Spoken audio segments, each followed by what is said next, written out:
Hello and congratulations on being close to the close of week 4 of AC 1520 Managerial Counting and Decision Making. Next week is the final week. We'll be moving into week 5. As far as week 4 goes, we have discussed so far Chapter 23, Flexible Budgets, and Chapter 4, Performing Measurements and Responsibility Accounting. In Chapter 23, the flexible budgets, we have thought about the idea of how we can make comparisons and make a budget that will adjust so that we can measure certain things.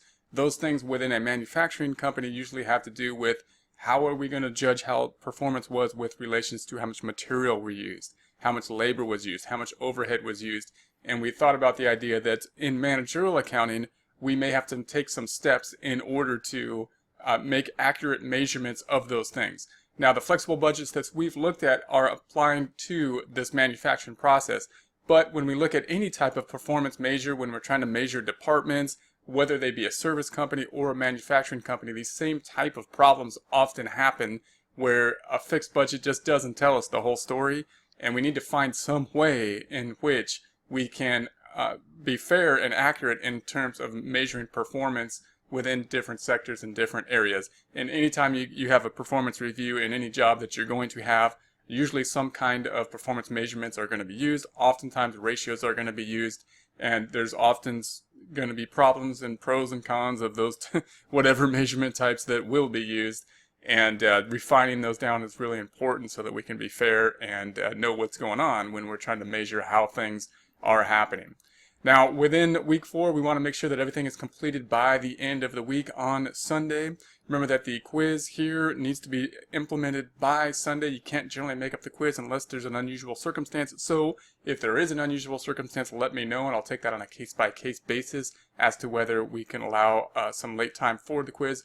Other than that, make sure to take the quiz. It's multiple choice, so you want to make sure to pick up points on it.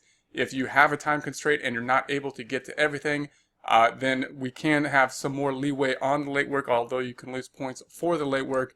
So you want to make sure to do the quiz and then pick up the assignments as soon as possible. After that, grades will be updated by Tuesday. Any late work that is done will be graded following the following Tuesday after the week that it was completed. Next time we're going to go to Chapter 25, just Chapter 25. And of course we have the final, so it might be a little bit lighter in that we're only covering Chapter 25, so you might have some time to catch up if you need to catch up by that time. Chapter 25 is going to go into some kind of managerial type decisions that typically happen.